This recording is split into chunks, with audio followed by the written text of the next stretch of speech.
Hello students, I welcome you all once again to this channel Prabhavi Competition Hub, and in this video again we'll be talking about the modern history. Modern history ही पढ़ेंगे हम लोग and बता दूं कि ये series जो चल रही है ये सीरीज सिविल सर्विसेज एग्जामिनेशन के लिए है या फिर आप एसएससी की तैयारी करते हो या फिर वो कोई भी कंपटीशन की तैयारी कर रहे हो जहाँ पे हिस्ट्री आता है, मॉडर्न हिस्ट्री आता है। Definitely these classes are going to be boon for you, बहुत ज़्यादा हेल्पफुल होगा बिकॉज इन क्लासेस को मैं बहुत ही एलोबरेटिवली, बहुत ही अच्छे तरीके से समझाने की कोशिश कर रहा हूँ। साथ में आपको पीडीएफ दे दिया जाएगा लास्ट में। स्पेसिफिकली अगर कहूँ तो जैसे ये सीरीज कंप्लीट होगी तो कंबाइंड पीडीएफ मिल जाएगा आपको, जिससे कि आप मल्टीपल टाइम रिवाइज कर सकते हो। वीडियो को आपको देख के एक बार समझ लेना है, बार बार नहीं देखनी है। बार बार तभी देखनी है जब कोई बात समझ में ना आए, और ऐसा मैं होने नहीं दूंगा कि कोई बात आपको समझ में ना आए। कोशिश करूंगा कि सारी चीज़ें बड़ी आसानी से आपको समझ में आ जाए। ये आज जो चैप्टर हम लोग डिस्कस करने वाले हैं वो सिविल रिवेलियन है। इससे पहले मैंने 1857 की क्रांति के बारे में एक वीडियो डाला है, ऑलरेडी चैनल पे है, आप देख लेना। चैनल पे नए हो तो सब्सक्राइब कर लेना, बेल आइकन को भी प्रेस कर लेना, जिससे कि मेरे लेटेस्ट वीडियोस की नोटिफिकेशन आपको मिलती रहेंगी। बातें बहुत हो गई हैं, ठीक है, अब काम शुरू करते हैं। मुद्दा ये है कि हमें समझना है सिविल जो रिविलियन हुए थे शुरुआती दौर में। बेसिकली अगर बात करूं कि 1857 की जो क्रांति थी, 1857 की जो क्रांति थी, ये कोई ऐसा नहीं था कि ये अचानक हो गया। इसके पीछे कुछ बैकग्राउंड था, इसके पीछे बहुत सारी चीज़ें हो रही थी। ये तो महज एक मतलब कह सकते हो कि उसका परिणाम था। तो it was not an event which was very sporadic, ठीक है। एंड इसमें क्या था, इसके पीछे बहुत सारी चीज़ें चल रही थी, ठीक है। ये सडन ऑकरेंस नहीं था, सडन ऑकरेंस नहीं था 1857 का। इसके पहले भी बहुत सारी चीज़ें हुई थी। स्पेसिफिकली बात करें तो ब्रिटिशर्स के अगेंस्ट में 3 चीज़ें हो रही थी इससे पहले, 1857 से पहले। जस्ट अगर बिफोर 1857 की बात करें, ठीक है, तो 3 चीज़ें हो रही थी। एक तो हुआ सिविल रिविलियन। सिविल रिविलियन देश के कई पार्ट में हो रहा था लगातार। दूसरा हुआ ट्राइबल अपराइजिंग, ये भी इन्हीं दौरान ये भी चल रहा था। ट्राइबल एरिया में ट्राइबल अपराइजिंग चल रहा था, नॉर्मल एरिया में सिविल रिविलियन चल रहा था। एक और चीज हो रही थी उस समय, दैट वाज पीजेंट मूवमेंट।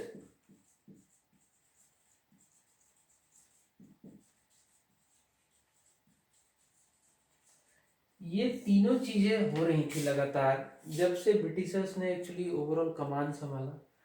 1765 में क्या हुआ था, 1765 में इलाहाबाद ट्रीटी हुई थी।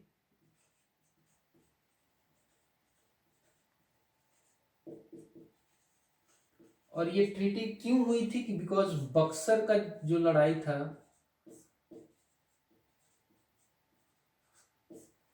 बैटल ऑफ बक्सर, उसमें 3 लोग मिलके भी लड़ने के बाद अंग्रेजों से हार गए थे। एनीवे वो थोड़ा और पहले हो जाएगा।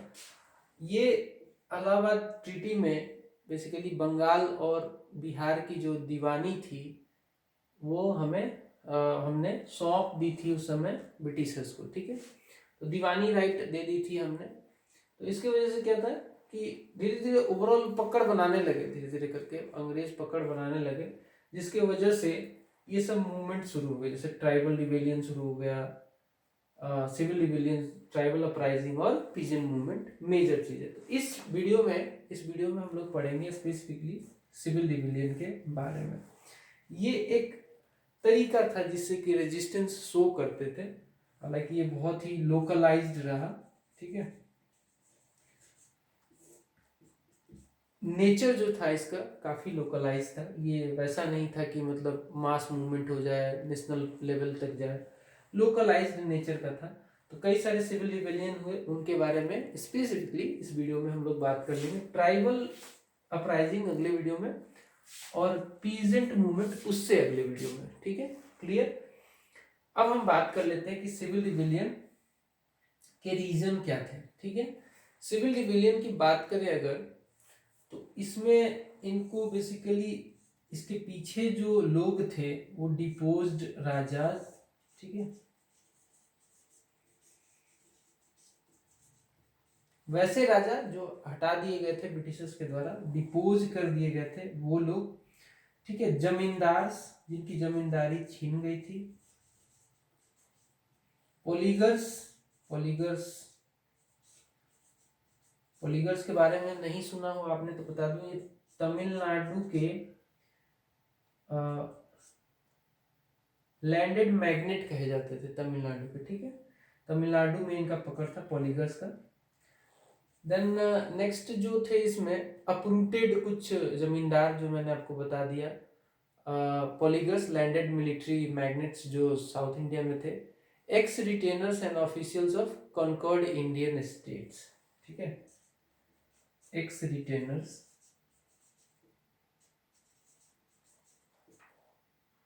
ऑफ कॉन्कर्ड इंडियन स्टेट्स, ये लोग थे जो कि बेसिकली लीडरशिप दे रहे थे इस सिविल रिबेलियन को। ठीक है, डिपोज्ड राजाज, जमींदार जिनकी जमींदारी छीन गई थी, पॉलीगर्स जो कि लैंडेड मिलिट्री मैग्नेट थे साउथ इंडिया में, और x retainers of conquered Indian states, जिसे ब्रिटिशर्स ने जीत लिया था, अपने उसमें ले लिया था। तो उसके एक्स जो रिटेनर्स थे वो चाहते थे बेसिकली, ये लोग क्या चाहते थे, ये लोग चाहते थे कि पहले जैसा था ना, जैसे हम राजा हुआ करते थे तो फिर से हमें राजा वाला सारा पावर मिल जाए। जमींदारी छीन गई थी तो जमींदार चाहते थे कि फिर से जमींदारी मिल जाए। पोलीगर्स जो थे इनकी भी राइट्स छीन गई थी, तो ये भी चाहते थे कि हमारा जो राइट था वो मिल जाए वापस, सेम पुराना वाला सिस्टम मिल जाए। इसके लिए ये लोग सिविल रिबेलियन कर रहे थे लोगों के साथ मिलके। ठीक है, ये लोग लीड कर रहे थे उसको। ठीक है, अब इसको मैं मिटाता हूँ एक बार।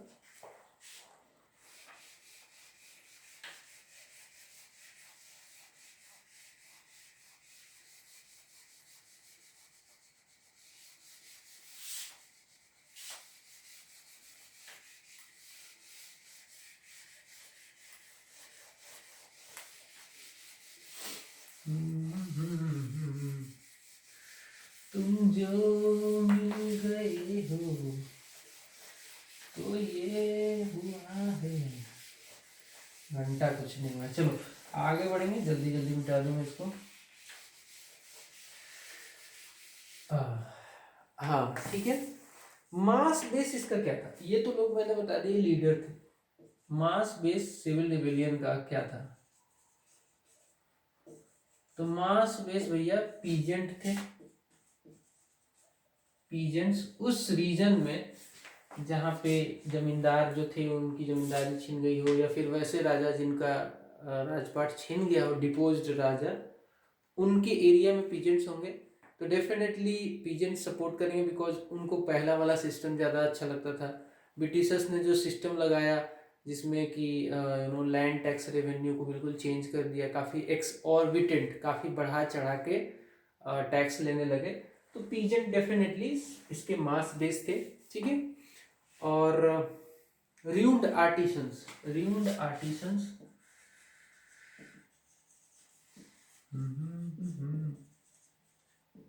र्यूम्ड आर्टिसन से मैं र्यूम्ड लिख रहा हूँ तो इसके पीछे कुछ कारण है। र्यूम्ड का मतलब ये है कि ये जो आर्टिसंस जो थे ना पहले, इनको पैट्रनशिप मिलता था, जो राजा हुआ करते थे या फिर जमींदार या फिर पोलीगर जो भी हो, जो भी पर्टिकुलर एरिया में शासन कर रहा था वो इनको पैट्रनशिप देता था।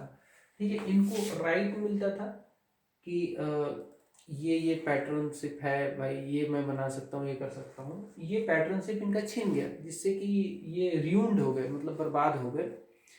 ठीक है, and demobilized soldiers, demobilized soldiers were also part of this mass base.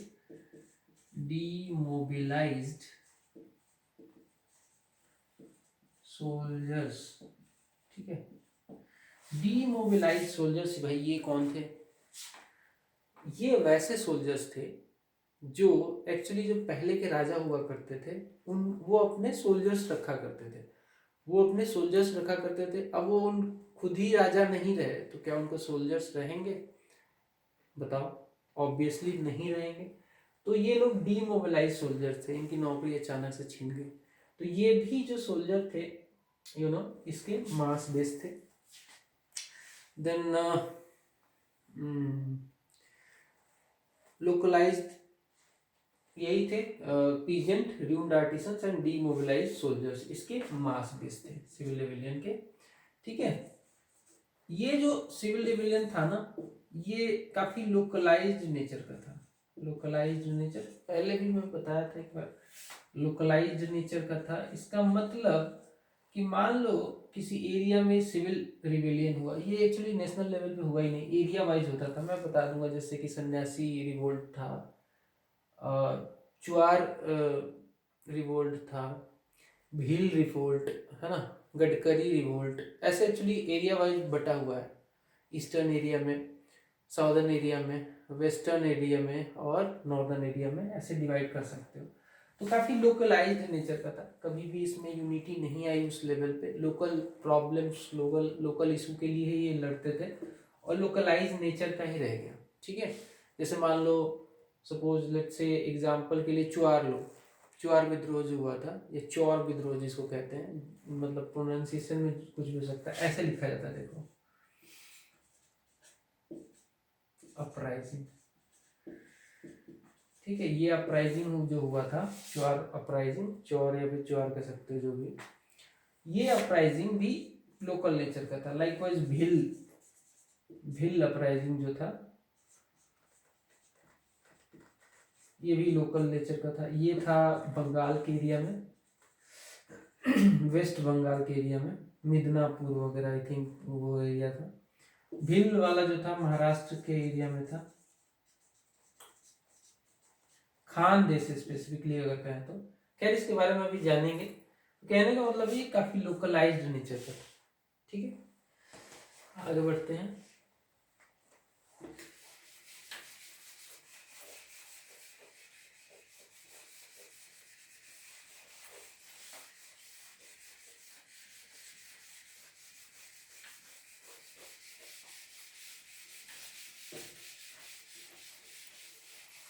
वैसे सर्दी बहुत ज्यादा है ना? कोई बात नहीं, सर्दी है तो क्या हुआ, पढ़ाई तो करनी पड़ेगी। तो भैया ये था लोकलाइज नेचर में। कॉजेज जानेंगे अब इसके, थोड़े कॉजेज जानेंगे, ठीक है। Major causes we will come to know now. Major causes, causes क्या क्या थे मेजर? नंबर 1, हाँ, तो मेजर कॉजेज में सबसे पहले तो भैया change introduced in economy, administration and land revenue, ठीक है। चेंजेस इन इकोनॉमी, एडमिनिस्ट्रेशन,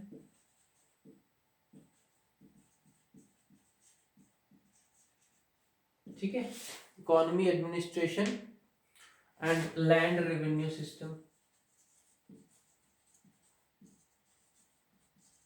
ये जो चेंज हुए ना इकोनॉमी में, एडमिनिस्ट्रेशन में, लैंड रेवेन्यू सिस्टम में, ये काफी डिजास्टरस साबित हुए, पीजेंट्स के लिए भी, आम लोगों के लिए भी, और ओवरऑल सबके लिए, ठीक है।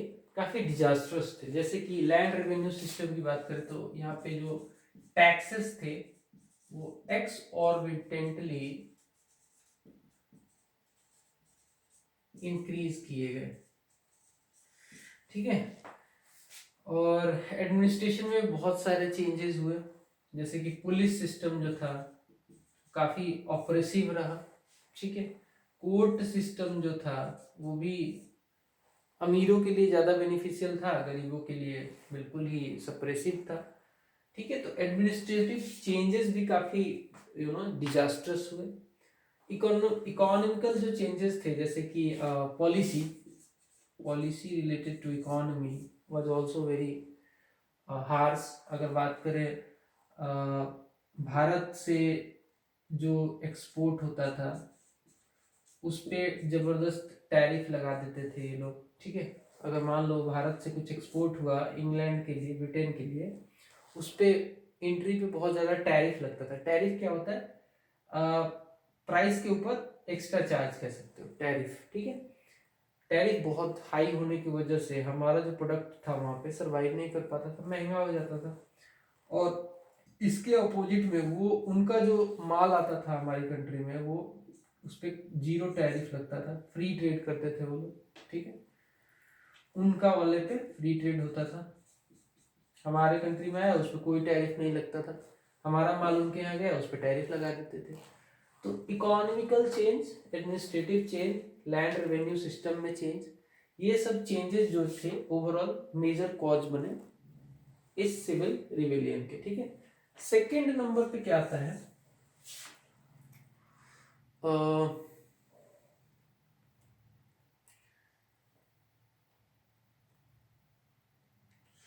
सेकेंड नंबर पे अगेन जमींदारी छिन गई, जमींदार, देन ओलिगर्स,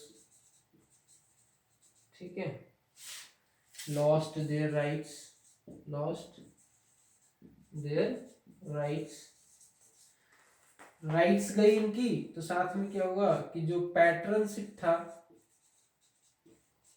पैट्रनशिप था जो मिलता था सपोज आर्टिसंस को, वो भी छीन गया। पैट्रनशिप का मतलब ये कि भाई मेरे इस एरिया में आप ये चीज प्रोडक्ट कर सकते हो, प्रोड्यूस कर सकते हो, पैट्रनशिप मिलता था। अब भाई नया सिस्टम चेंज हुआ तो पैट्रनशिप भी छीन गया, तो ठीक है, इनके राइट्स चले गए। आगे बढ़ते इसको मिटा के फिर तीसरे कॉज पे आएंगे।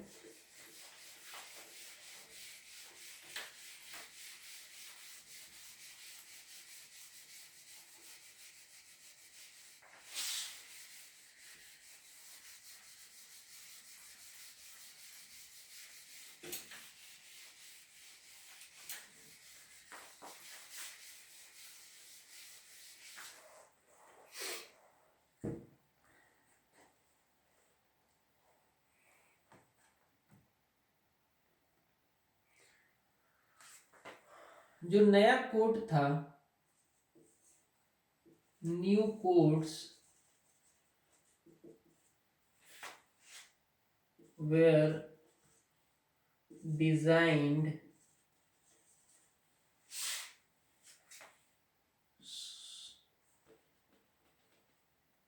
helpful for rich, and rich further through this code system they suppressed poor, they suppressed poor। Code system जैसा मैंने बताया था आपको, एडमिनिस्ट्रेशन में ऐसा डिजाइन किया गया था कि ये रिच को ज्यादा हेल्प करता था और पुअर को सप्रेस करता था ये, ठीक है। चौथे नंबर पे again handicraft industry, ruined handicraft industries, ruined handicraft industries। ये क्यों? Because of the that policy I explain you already, so need not to go again and explain it again for this cause, ठीक है, same ही है बिल्कुल। उधर से जो माल आता था उस पर कोई टैरिफ नहीं लगता था, फ्री ट्रेड होता था, हमारा जो माल उनके यहाँ जाता था उस पर काफ़ी एक्स ऑर्बिटेंट वो लोग टैरिफ लगा देते थे, जिससे कि क्या होता था, हमारा माल वहाँ पे महंगा हो जाता था। तो भाई ऑब्वियस सी बात है, महंगा माल कौन खरीदेगा। हमारे यहाँ से एक चीज़ और करते थे, रॉ मटेरियल लेके जाते थे, सपोज कॉटन, कॉटन क्या करते थे, हमारे यहाँ से ये रॉ मटेरियल लेके जाते थे मैनचेस्टर और एंड लिवरपूल में, इनका जबरदस्त पावर लूम्स लगे थे, बड़े बड़े कारखाने लगे थे जो कॉटन मिल लगे थे जो कि कॉटन से कपड़े बना देते थे। फाइनल प्रोड्यूस जो होता था, फाइनल प्रोडक्ट क्लॉथ होता था इनका, और वही क्लॉथ ये क्या करते थे, इंडिया में लेके आते थे और सेल कर देते थे। ठीक है, तो इंडियन भी खरीद लेते थे बिकॉज सस्ते में मिल जाता था। जबकि हैंडीक्राफ्ट जो हमारा इंडस्ट्री था, इस वजह से भी इसकी सेल कम हो गई, सेल वाज रिड्यूस्ड। ठीक है, बिकॉज ये माल आने लगा बना बनाया और सस्ता भी रहता था ये, बिकॉज इस पे टैरिफ नहीं लगता था। तो कहीं ना कहीं हैंडीक्राफ्ट जो इंडस्ट्री थी वो रियूम्ड होने लगी। ठीक है, ये भी कारण था कि कहीं ना कहीं एक एक वर्ग को देखो, जैसे हैंडीक्राफ्ट वाला जो वर्ग है ये नाराज था, तो डेफिनेटली सिविल रिविलियन तो होना ही था। देन अच्छा, एक और रीजन यहाँ पे आ जाएगा, लिख लेते हैं, instigation by priestly class. Priestly class, देखो उस समय हमारा जो सोशल स्ट्रक्चर था ना, उसमें पिछली क्लास की काफी वैल्यू थी। तो ये भी इंस्टिगेट करते थे इनके अगेंस्ट में, कहीं ना कहीं अंग्रेजों के अगेंस्ट में। तो इसके वजह से भी ये सिविल रिविलियन होगा, इंस्टिगेशन बाय प्रिस्टली क्लास। ठीक है, आगे बढ़ेंगे।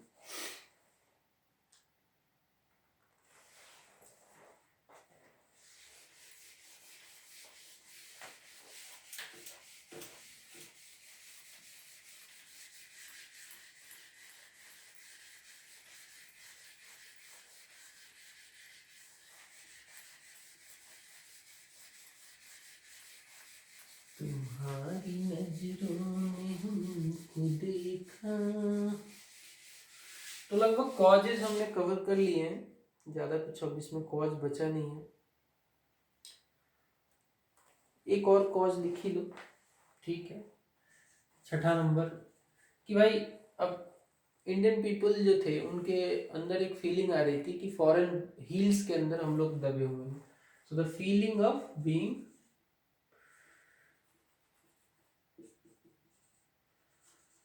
ruled under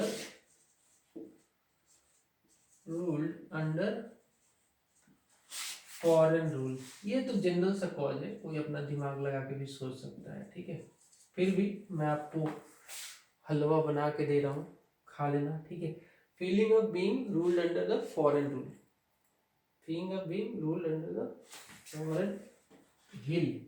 ठीक है, ये भी एक रीजन था। भावना तो आती है भाई, देखो अच्छा नहीं लगता कि हमारे देश को कोई दूसरा रूल करे। ठीक है, एक अजीब सी भावना आती है, क्यों हमारे शासकों में ताकत नहीं है क्या कि रूल कर सके? दूसरे जब रूल करेंगे तो ऑब्वियस सी बात है लोगों के मन में ये भावना तो आनी है। तो भैया यहाँ पे खत्म हो गए कॉजेस, तो कॉजेस को पूरा ही मिटा देते हैं, है ना।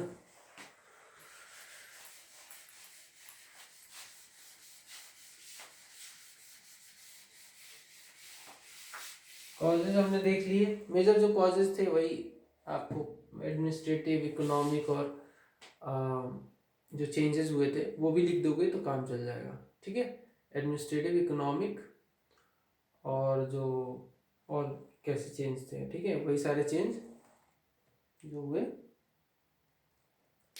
लैंड रेवेन्यू सिस्टम वाला चेंज, जो 3 चेंज। ठीक है, आगे बढ़ेंगे। तो भैया स्टार्ट होता है एक्चुअली कहाँ कहाँ, अब देखेंगे हम लोग कि कहाँ कहाँ ये जो सिविल रिविलियन था वो कैसे कहाँ कहाँ स्टार्ट हुआ। ठीक है, उसको अगर ब्रॉडली अगर डिवाइड किया जाए तो डिवाइड किया जा सकता है, जैसे कि ईस्ट रीजन में, ईस्टर्न रीजन में,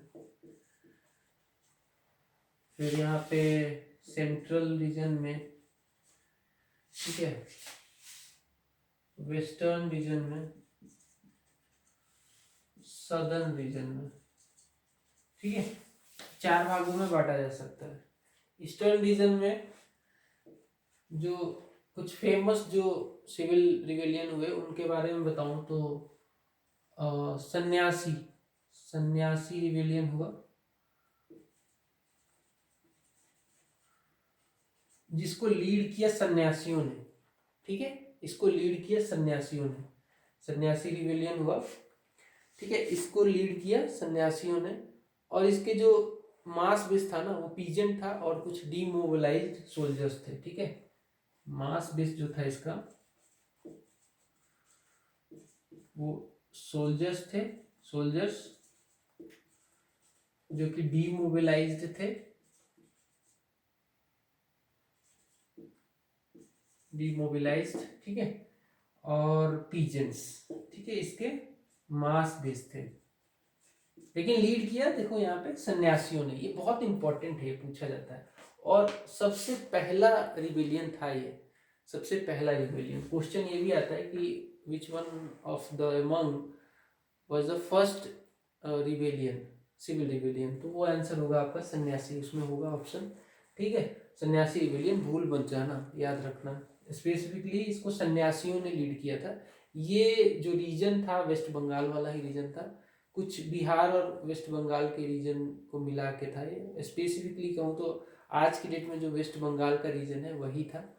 इसकी चर्चा, एक और चीज इसके बारे में इंपॉर्टेंट बता देता हूँ, आनंद मठ में भी की गई है। आनंद मठ, आनंद मठ क्या थी? बंकिम चंद्र चटर्जी के द्वारा लिखी गई, ठीक है, आनंद मठ में इसकी चर्चा हुई है, ठीक है, बंकिम चंद्र चटर्जी के द्वारा लिखी गई थी आनंद मठ। इसमें सन्यासी विद्रोह का, सन्यासी रिबेलियन का चर्चा मिलता है। तो ये एमसीक्यू के पर्सपेक्टिव से भी आपको बता रहा हूँ, बिकॉज कुछ भी छूटे ना, टारगेट ये है। ऊपर से पीडीएफ दे दूंगा ना तो और भी कुछ भी नहीं छूटेगा, बिकॉज उसमें मान लीजिए इसमें कई बार कुछ छूट जाता है, ह्यूमन माइंड है, तो वहाँ पे मिल जाएगा आपको, डोंट वरी, ठीक है। तो ये हो गया सन्यासी रिबेलियन। इसका थोड़ा डेट भी देख लेते हैं। डेट इसका इज, डेट की बात करें इसका तो 1763 से लेकर 1800 के बीच तक ये रिबेलियन चला था, ठीक है। तो ये डेट जरूरी है, स्टार्ट 1763 पूछा जा सकता है आपसे, ठीक है, कब सन्यासी रिबेलियन स्टार्ट हुआ था, तो 1763 में, ठीक है। अच्छा, ईस्ट में ही चुआर या फिर चौर जो अपराइजिंग था, जिसके बारे में मैंने आपको बता ही दिया है ऑलमोस्ट, लेकिन फिर से एक बार बता देता हूँ उसके बारे में। ये जो अपराइजिंग था, ये अपराइजिंग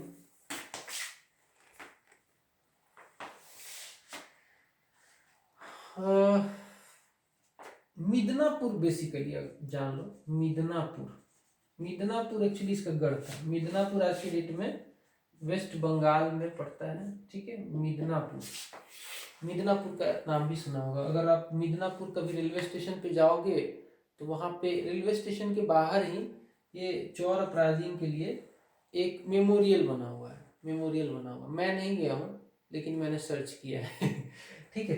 तो अब कभी आप जाओ, आप या फिर बंगाल से हो, या फिर कभी मौका मिल जाए मिदनापुर स्टेशन होके जाने के लिए, तो भाई उतर लेना। ऐसा नहीं कि मतलब कहीं दूर जा रहे हो तो उतर जाना और ट्रेन छोड़ देना, ऐसा नहीं, मौका मिले तो उतर के देख लेना, ठीक है।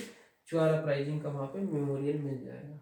और भी कुछ डिस्ट्रिक्ट्स हैं जहाँ पे ये, जहाँ के लोग इसमें अपराइजिंग में पार्टिसिपेट किए हुए थे, जैसे कि बांकुरा, बांकुरा और मानभूम, मानभूम, ठीक है। ये कुछ जगह है जहाँ पे चुआर अपराइजिंग हुआ था। एक चीज और इसका इम्पोर्टेंट है, डेट।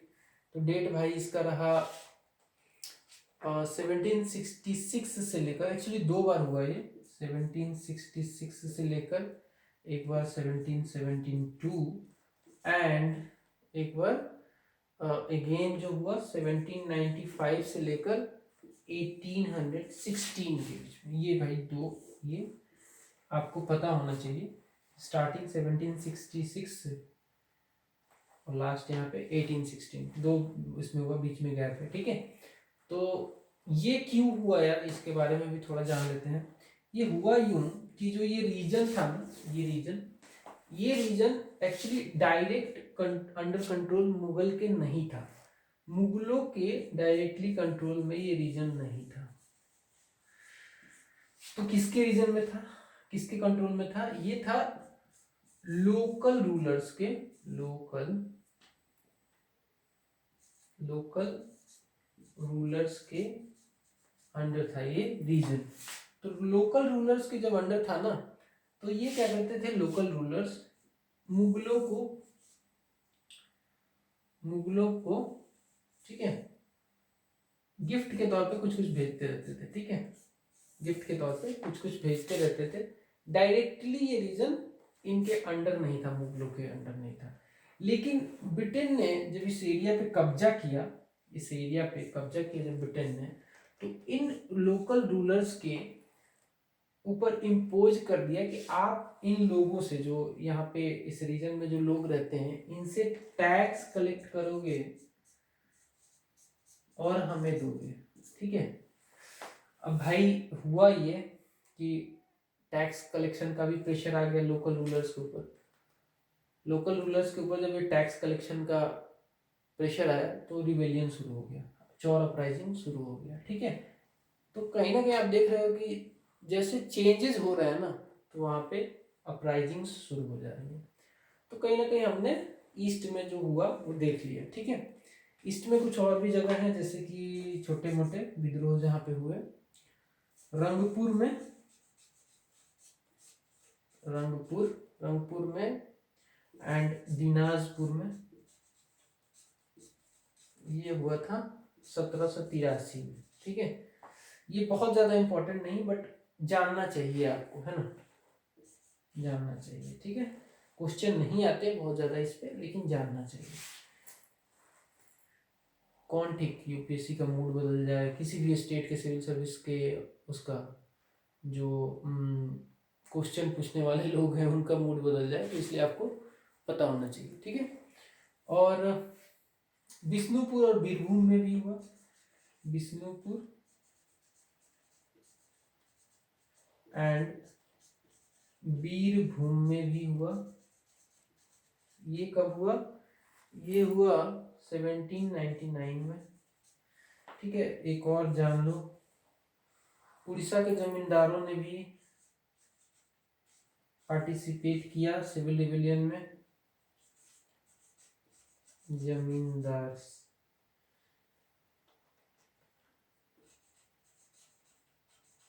कब? 1804 में।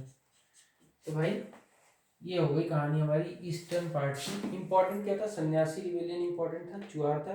बाकी ये थोड़ा एक नज़र मार लेना, नज़र मारते रहोगे तो ये भी याद हो जाएगा, ठीक है। इसका नोट में मैंने डाल दिया है, नोट में आपको मिल जाएगा। तो ईस्टर्न में सन्यासी रिबेलियन 1763 से 1800, मास बेस सोल्जर्स जो कि डिमोबिलाइज थे, पीजेंट्स। लीड किसने किया? सन्यासियों ने। आनंद मठ में इसका मेंशन मिलता है, आनंद मठ के बंकिम चंद्र चटर्जी, ठीक है। चुआर या फिर चौर अपराइजिंग मिदनापुर वेस्ट बंगाल में, मेन गढ़ यही था। बांकुरा और मानभूम, ठीक है, ये रीजन में ही ये चौर अपराइजिंग हुआ था। इसका डेट, ठीक है, 2 भागों में हुआ ये, इसकी कहानी और ये बाकी सब, ठीक है। अब इसको मिटाता हूँ मैं, आगे बढ़ेंगे।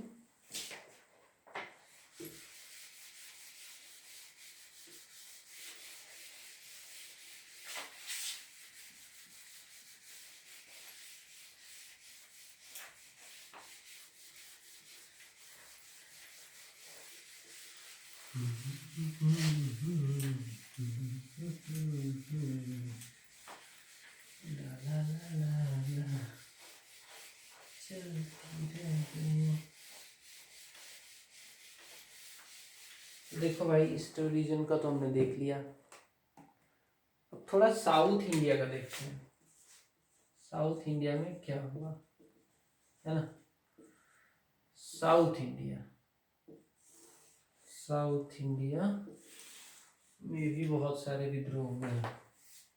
सबसे पहले तो राजा ऑफ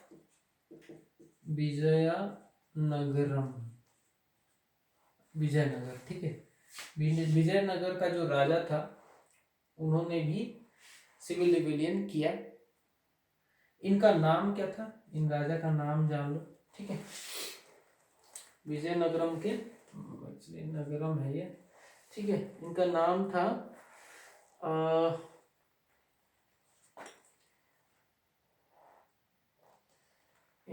था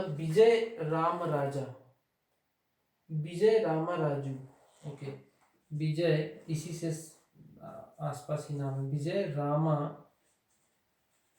राजू, हुआ ये कि इनको इनके ऊपर अंग्रेजों ने कहा कि आप जो टैक्स दे रहे हो ना उसको इंक्रीज कर दो, ठीक है, इंक्रीज कर दो। इन्होंने कहा कि हम भैया जो आप बोल रहे हो वो नहीं करेंगे, ठीक है, टैक्स जो आप बोल रहे हो बढ़ा दिया आपने और मांग रहे हो वो हम पूरा नहीं करेंगे, ठीक है। फिर इनको अंग्रेजों ने बोला कि ठीक है तुम एक काम करो, मुसली पत्तनम में चले जाओ, वहां जाके हम आपको 1200 रुपये का पेंशन दे देंगे पर मंथ का, वहां पे जाके रहने लग जाओ। ये भी इन्होंने डिफाई कर दिया। ये डिफाई किया तो एक वार हुआ, ठीक है, एक वार हुआ जिस वार में इनकी मृत्यु हो गई, ठीक है, विजय रामाराजू की मृत्यु हो गई, ठीक है। तो ये भी एक सिविल रिवेलियन था, सिविल रिवेलियन इन्होंने भी लीड किया था, ठीक है। ये जो वार हुआ था इसके बारे में एक जगह जान लो, इतना इंपॉर्टेंट नहीं है बट मैंने लिख लिया है ताकि आपको बता सकूं। पद्मनाभम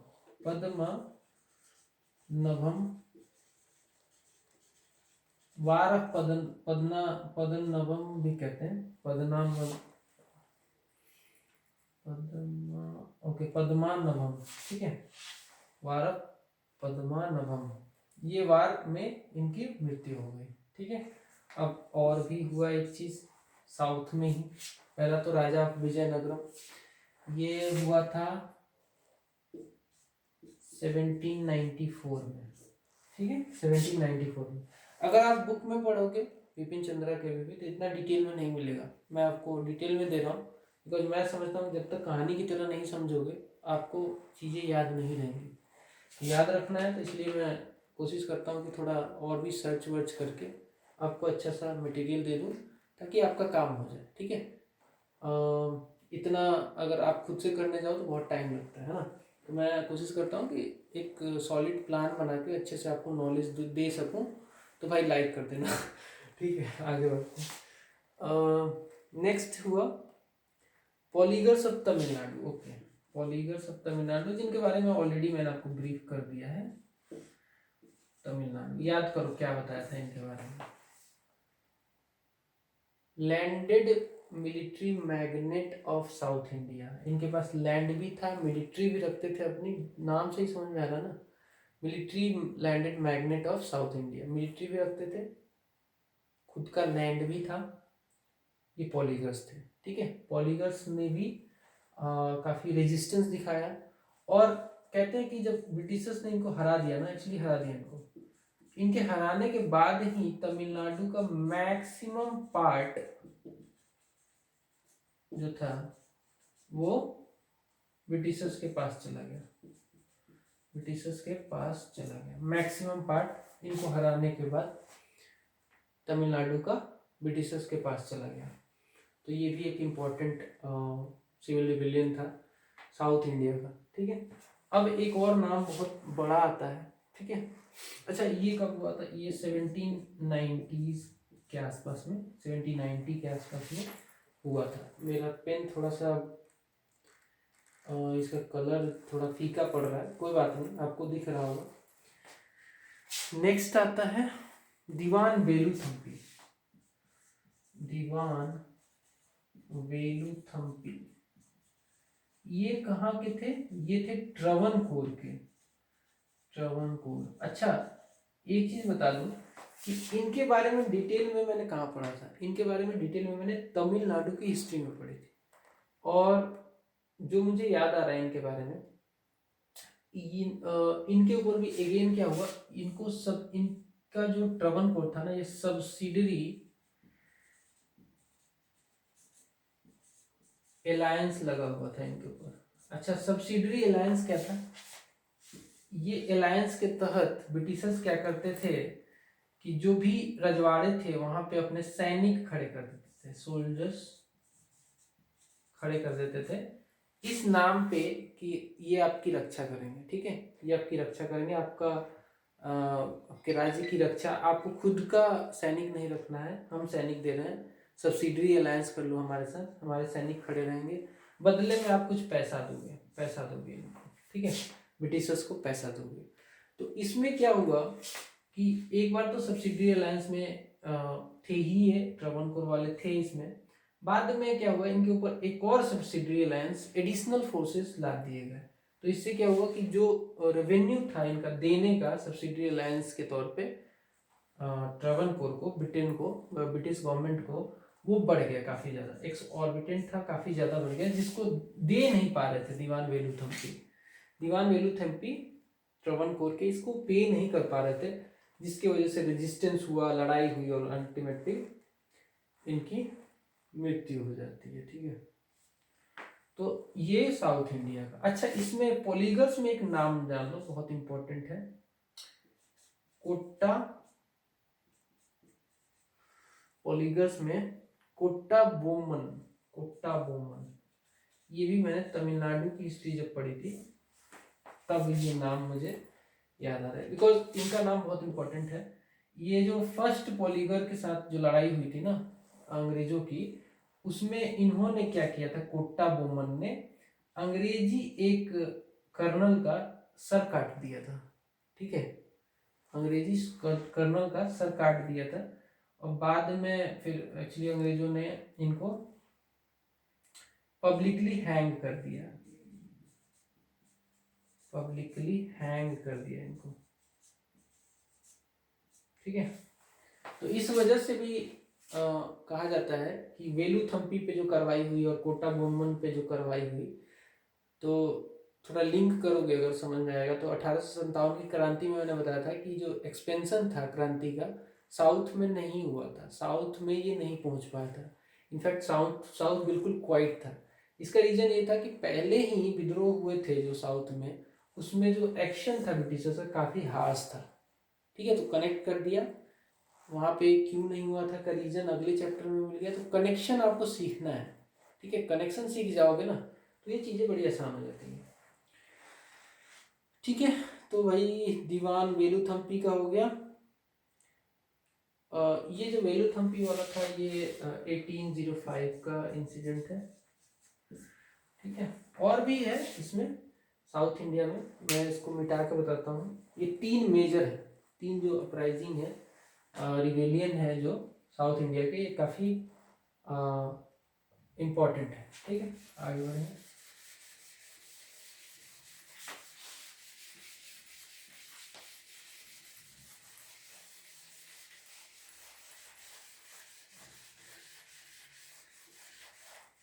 चिंता नहीं करनी है आपको, बिकॉज ये सारा जो मैं मिटा रहा हूँ ना, बनाना वाना कुछ नहीं, नोट मत बनाना, ये सबका नोट मैं आपको दे दूंगा, और ऐसा नोट मिलेगा कि आप कहोगे कि वाह वाह भाई वाह, मज़ेदार रहेगा, बड़ी आसानी से उसको रिवाइज कर लोगे। यहाँ बस आपको ध्यान से सुनना है, समझना है।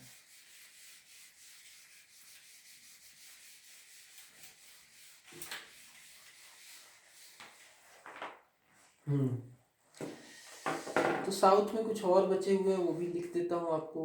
बाकी जो लिस्ट लिस्ट तो नहीं, मतलब इम्पोर्टेंट ही है, लेकिन बहुत ज़्यादा इम्पोर्टेंट जो थे मैंने आपको बता दिए। जैसे कि अब कुछ बचे हुए में मैसूर पीजेंट का जो सिविल रिवेलियन हुआ था, मैसूर मैसूर पीजेंट्स, ये इसका ईयर की बात करें तो 1830 से 31। देन विशाखापत्तनम अपराइजिंग हुआ, Visakhapatnam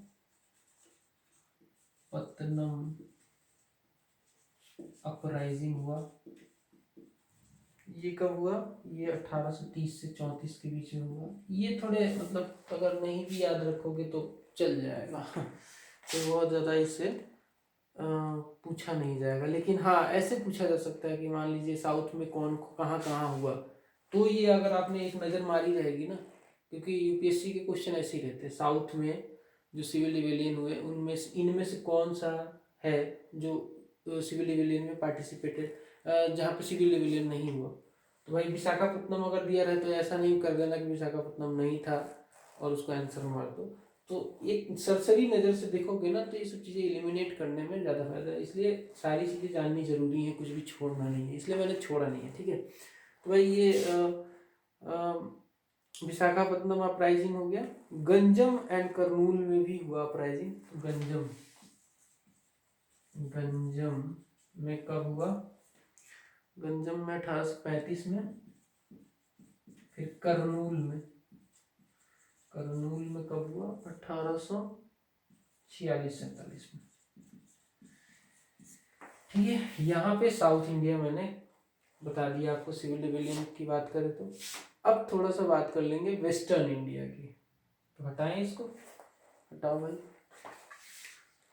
south India done. Western India की बात करेंगे सिविल रिबेलियन की।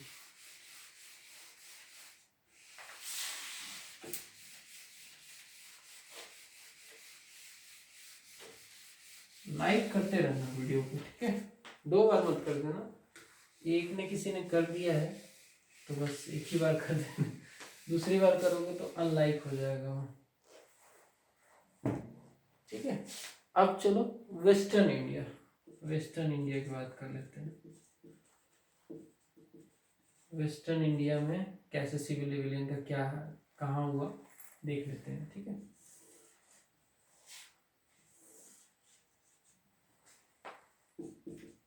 वेस्टर्न इंडिया में इंपॉर्टेंट जो हुए, भील अपराइजिंग बहुत ज्यादा इंपॉर्टेंट है इसमें। चीफ ऑफ सौराष्ट्र, जो चीफ थे सौराष्ट्र के, उन्होंने भी अपराइजिंग किया। कोलीज ऑफ गुजरात, सब लिख ही देता हूँ। चीफ्स ऑफ सौराष्ट्र, इनका विद्रोह कब से कब रहा? तो भैया इनका विद्रोह रहा 1816 से 1832। ये देखो, इसमें मैं कुछ नहीं कर सकता, ये आपको याद करना ही पड़ेगा, ठीक है? मजबूरी, मैं जितना हेल्प कर सकता हूँ समझाने में वो करूँगा, लेकिन कुछ फैक्ट्स होती हैं जो आपको याद करनी है। चीफ्स ऑफ सौराष्ट्र के बारे में डेट तो मैं आपको नहीं रटवा सकता ना, आपको याद करना पड़ेगा, ठीक है? Then Kolis of Gujarat, Kolis of Gujarat 1824 से लेकर 1828। देन अगेन 1839 से लेकर नहीं, 1839 में भी एक बार हुआ और 1841 में, 3 बार इन्होंने किया कोलीज ऑफ गुजरात, ठीक है? देन आता है, कोलीज की बात कर ली हमने। Then Kittur uprising, Bhil uprising, ये खान देश जो कि महाराष्ट्र का पार्ट है वहां पे हुआ था। अगेन रीजन बीइंग की मतलब जो नया लैंड रेवेन्यू सिस्टम था उसी के कारण हुआ था, काफी एक्सॉर्बिटेंट टैक्सेस वगैरह की वजह से। भील अपराइजिंग, ठीक है? Then Kittur uprising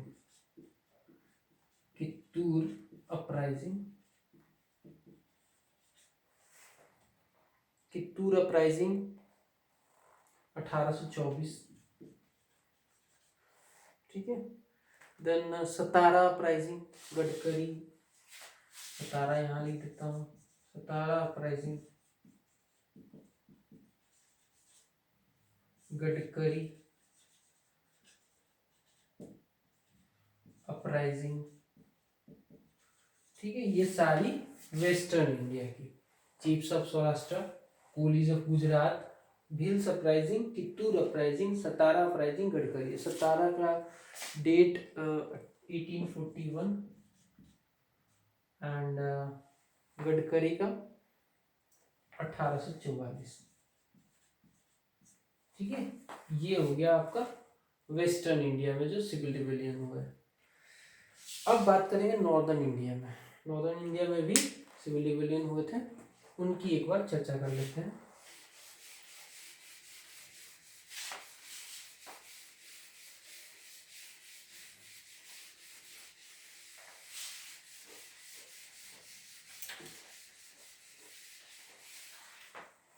northern India में, ठीक है?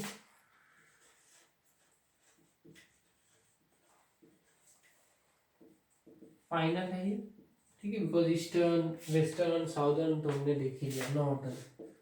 नॉर्दर्न इंडिया में कैसे हुआ, कहाँ कहाँ हुआ? तो यूपी में हुआ, ठीक है? यूपी में, ठीक है? यूपी में वेस्टर्न यूपी में भी वेस्टर्न यूपी में सिविल रिबेलियन हुआ। देन हरियाणा में हुआ, हरियाणा, हरियाणा में भी हुआ। और हरियाणा के बाद बिलासपुर में, अच्छा ये जो 1824 में दोनों हुए थे, बिलासपुर में भी हुआ, बिलासपुर में, ओके, 1805 बिलासपुर। तालुकदार्स ऑफ अलीगढ़,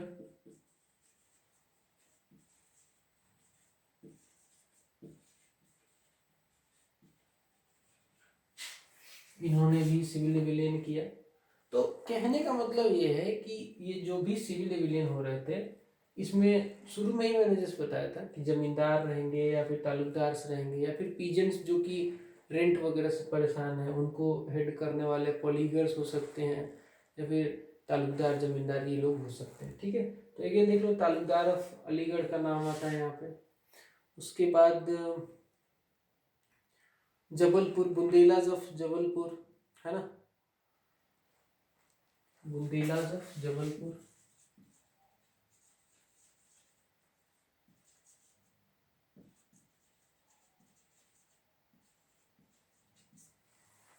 ये सब सिविल रिविलियन जो थी ये नॉर्दर्न इंडिया में हुई।